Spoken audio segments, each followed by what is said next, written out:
The Bible itself is a book that has been composed and recomposed to fit the manipulation tactics of the victor during different times in history, full of gaps and void of substantial books and information that would make it whole.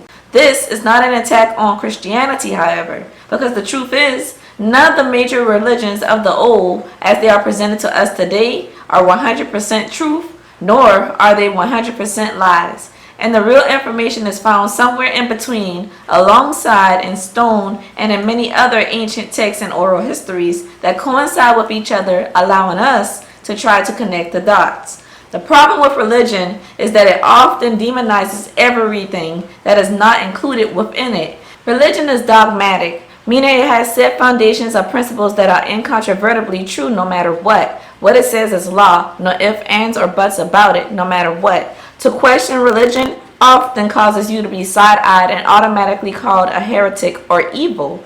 If you do happen to get an answer, it will be something cliche or something that doesn't make sense and leaves you disappointed, and after a while you turn away from religion altogether and become an atheist of sorts. When it comes to the most devoted of followers of these religions, the stigma of dogma eliminates their ability to fill gaps or make sense of things and connect dots, because the dots belong to other cultures, other religions, other spiritualities, other types of people. It prevents an open mindset and encourages closed-minded thinking. It stops one from having the type of mind that is willing to recognize that it has been programmed incorrectly and now ready to unlearn and relearn, especially when it comes to evidence that makes sense and is so strong and contradicts nonsensical programmed information. It creates a mind that is easily manipulated, and you carry this programming on throughout your life, believing what you are taught by authoritative figures because of this, not ever once stopping to think, to question anything, or realize a lot doesn't add up. Mass manipulation, the greatest show on earth, at its finest. I say it's walking blindly. If I'm going to dedicate my soul, the way I live, the way I conduct myself, my very existence, my mind, body, and soul to something, I have to resonate with it. And to resonate with it, I need to understand it. No, I need to understand it. So I ask that you intake this video with an open mind, because this isn't your typical explanation of what happened in the beginning of mankind. When it comes to the beginning, the fact is that this supreme deity had indeed created something new. Us, mankind, created in his own image, perfection. The angelic were to protect us and to guide us. But there were some things that was forbidden for even them to share. Certain knowledge that could and would tip our curiosity and taint us. They decided to teach us this knowledge anyways. One of these things being the supreme deity's true name, which is the tetragram YHWH, Yahweh.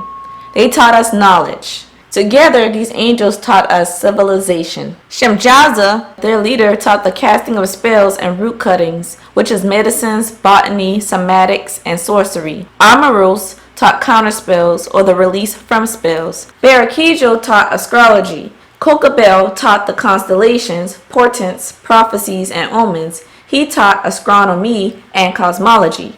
Ezekiel taught the knowledge of the clouds, which is meteorology. Erakiel taught the signs of the earth, which is geomancy, divination. Shamsi taught the signs of the sun, or helioseismology. Sariel taught the course of the moon, which is lunar science. Abraxiel taught writing with ink and paper, which was considered a cursed act, considering mankind was originally meant to be immortal, so there was initially no reason for us to document anything. He taught scribing, literature, and documentation. Abraxiel is also known as Abraxas, who is known as Thoth in ancient Egypt, a key player in modern Luciferianism, and he is also known as Hermes in ancient Greek mythology.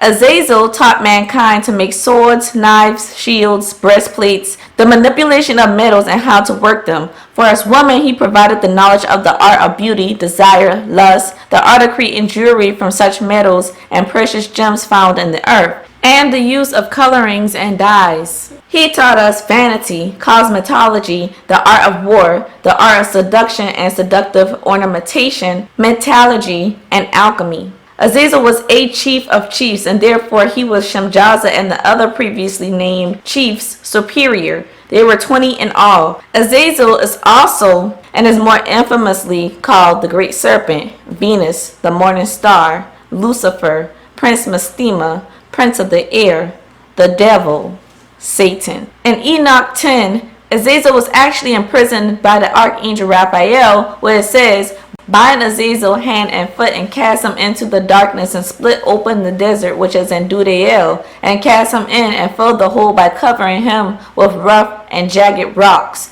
and cover him with darkness, and let him live there forever, and cover his face that he may not see the light." Revelation chapter 20 verses 1-3 states, "And I saw an angel come down from heaven, having the key of the bottomless pit, and a great chain in his hand. And he laid hold on the dragon, that old serpent, which is the devil and Satan, and bound him 1,000 years, and cast him into the bottomless pit, and shut him up, and set a seal upon him, that he should deceive the nations no more, till the 1,000 years should be fulfilled. And after that he must be loosed a little season." Perhaps the hollow earth theory is correct, i.e. bottomless pit, and the little season where Satan shall be loosed is now. Actually, according to the book of Jubilees, God released Azazel from imprisonment to send him to taint Pharaoh and his people so they'd be adversaries towards Moses while he was trying to free the Jews in Egypt, and he's been free ever since. So obviously, a little season in God's time is a long time for us. Time does work differently in the heavens after all. The imprisonment of Azazel is enforced by Raphael, which is also documented in the Book of Giants, where Raphael is named the conqueror of all the Watchers and their giant sons. In most old religions, you will find a commonality in 7 great deities or 7 archangels. Within these 7 archangels, there is a pecking order or hierarchy, just as there is within the angelic realm itself, which has different types of angels with different roles and different dominions and abilities. So these 7 archangels are not all the same type of angels with the same dominions and abilities. Gabriel, Michael, and Raphael are commonly mentioned, however their names may be translated to fit the culture's interests and language. Azazel is another one of the 7 commonly mentioned archangels who is often identified by his quote-unquote dark actions, or in conjunction with beauty, or as being the prince of this world, or prince of the air, as he is called in Ephesians of the Bible. An example would be what you would see in the 7 Jinn kings in Islam, where Zabwa and his mother Al-Uzza are associated with Venus, and with mysticism and iron, love, beauty, and enchantment. Zaba is called the cyclone father of the air and associated with the angel Anael, which is obviously just another handle for Azazel. Another example of this theme of 7 great deities is seen in the 7 core males of Greek mythology, which includes gods that either emulate one of the 7 archangels or one of the chiefs of the fallen angels, with very similar storylines. And again with the 7 core planets. So this parallel of 7 supreme deities that fall under one greater entity is a common parallel in ancient culture that allows us to decode that the religion of these different civilizations are actually parallel, give or take a few minor details. Some may argue that Samael, Satan, Lucifer, and Azazel are not the same entity. Any entity associated with the planet Venus is usually placed as being Lucifer, the great serpent, just because of all the evidence stating that the deity that is Venus was in fact the angel that did start the war in heaven, and in conclusion was monikered as the great serpent. The word Lucifer itself is simply a Latin translation meaning the morning star, the planet Venus, or light bringer or bringer of light, while the word Satan is more so a title than an actual name, just like the words admiral, chief, and president are titles and not names. The word Satan can be used plurally to acknowledge an adversary, a great evil, and or darkness in pluralities, thus the word Satans or Shaitans as used in Islam. Same thing goes for the word devil and devils. In the Apocrypha of John, it says, "And Lucifer, whose name became Satan, the devil, and Mastema, was thrown down to the earth in defeat and dishonor." In conclusion, the war in heaven ultimately was a civil war. Angels loyal to God, led by the Archangel Michael, and those who wanted to do what they wanted, led by Azazel. The reason Azazel took his stance against God ultimately boils down to this. Azazel grew resentful towards mankind and God due to the task he was given to be subjected to mankind and protect them. He felt his task was beneath him. Him who was beautiful, powerful, mystical, and wise, he felt he did not need to be subjected to mankind, nor God after a while. He felt he could build his own empire with the knowledge and powers he possessed, and in retaliation went against God and began corrupting mankind and other angels through manipulation, believing he stood a chance against his own creator. These fallen angels are the gods depicted in every corner of the earth. Remnants of their reign now depicted where now ancient ruins remain intact enough for us to recognize them. These were the gods of the ancients. Gods of ancient Sumeria, who are to this day imprinted inside the pyramids of ancient Egypt. Gods whose names are spoken in indigenous oral history, the ones we call the Anunnaki. Pay attention to this. Dudael is where Azazel was imprisoned by Raphael. Dudael is said to have been located in Egypt. It's quite funny that there is a structure in Nabta Playa, Egypt that resembles the likes of Stonehenge. Now, if you've been following my previous videos and looked at my Hollow Earth Theory video, this will definitely spike your interest. A part of my theory was simply recognizing that seals or sigils are hidden in plain sight, especially in regards to ancient phenomena. If you are unaware as to what a seal or sigil is, it is simply a symbol considered to have magical powers. Commonly known sigils are Solomon's seals and rune stones. A lot of the ancient world consisted of sigils, which today seem to get glossed over for some reason. But just look at these key items and look at how identical they are. Number 1, the placements, layouts, and structures of lost ancient civilizations. Number 2, the concentric cave drawings made by the indigenous alongside rune stones and ancient carvings. Number 3, the UFO crop circles that emulate the patterns of sigils. Number 4, the layouts of ancient labyrinths. Number 5, unexplainable gigantic rock formations called megaliths like that of Stonehenge and Easter Island that are just a few of many around the world that all have sigil constructs in their layouts.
All of these phenomena, they all derive and or revolve around the Anunnaki. Megalithic structures like Stonehenge could have been created by the archangels to seal the fallen, or built by or for the fallen, or were built using the knowledge of the fallen.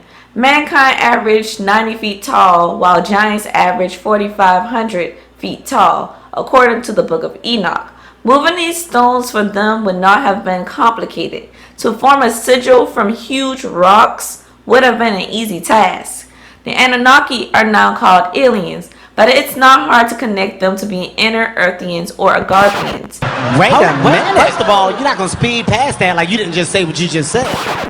The Hollow Earth theory, in a nutshell, dictates that the Earth has a hole going through the middle of it that has ancient inhabitants within it.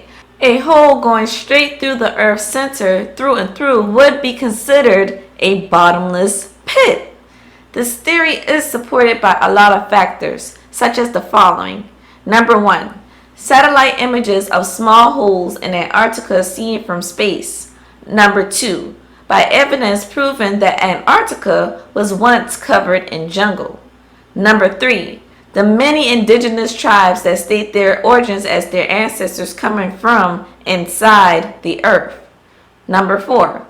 By the fact that as above, so below. Why is this a common factor in the depictions of old religions? Isn't it true that we are almost always walking above tunnel systems?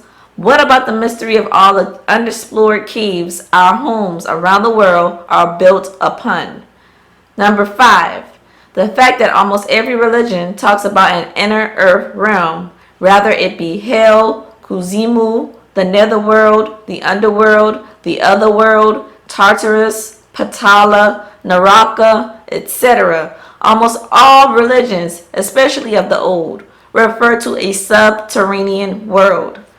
Number 6. The findings of General Admiral Byrd and his exploration to Antarctica, where he found a lush green land in Antarctica that had a massive hole encompassed within it, which in turn encompassed an advanced ancient civilization of inner earth beings called Agarthians, whose leader not only admitted to sending flugorats, aka flying saucers, to the surface to track mankind, but also admitted to assisting world leaders, a finding the government did not deny to Byrd, but rather tried to silence him on.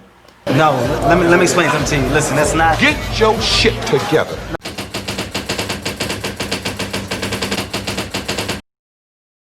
The previously mentioned structures that are actually sigils in plain sight incorporate the gnosis taught by the fallen Anunnaki. They also coincide with the symbols of the occult and the occult sciences of alchemy, astrology, natural magic, and divination that make up what we know today as Freemasonry. The answer is in plain sight, but experts cannot figure out how these ancient structures were put together so precisely while fitting it into all these perfect mathematical equations and in coordination with the Earth's focal points. Or the fact is, they give a little and hold back a lot, meaning they know more than what they tell us, which isn't hard to believe. Mainstream historians say these advanced ancient phenomena were the doings of aliens, specifically the Anunnaki, of whom they call aliens. However, aliens and fallen angels are one and the same once you connect the dots. Aliens are referred to as beings from the heavens. And what are angels? Heavenly beings. Same thing. Synonyms. Our image, perception, and understanding of aliens come from mainstream media, which underwhelms their true notion compulsively. Yet at the same time, we are literally told that angels and aliens are the same. We just fail to put two and two together because how each is presented differently to us. The fallen Anunnaki totaled in 200 myriads, including their 20 chiefs, which includes those I previously mentioned. They equate to the 1/3 of heaven that falls that's referred to in the Bible in Revelations 12. These angels made an oath to each other to unanimously take wives from mankind after seeing that Azazel had made his own separate transgression against God. The consensus was, why not act on their own desires and interests, which was human woman. This shows that angels have free will just like mankind and that they are not robotically programmed to be pure and righteous. Shemjaza suggested all 2 million angels make a secret pact together on Mount Hermon so that he would not alone take the fall if and when God laid judgment, since Shemjaza was their leader after Azazel, who had already made his move. And Shemjaza, who was the leader, said unto them, I fear ye will not indeed agree to do this deed, and I alone shall have to pay the penalty of a great sin. And they all answered him and said, let us all swear an oath and all bind ourselves by mutual imprecations not to abandon this plan, but to do this thing. Then swear they all together and bound themselves by mutual imprecations upon it. Azazel, of course, ultimately receives a separate punishment because his actions enticed the rebellion and he was the first to rebel. And that's why he is called the scapegoat, because ultimately his punishment will be worse than those who followed him in his descent from heaven, and God cursed him to be in whom all sin is ascribed. After this oath, these angels took action.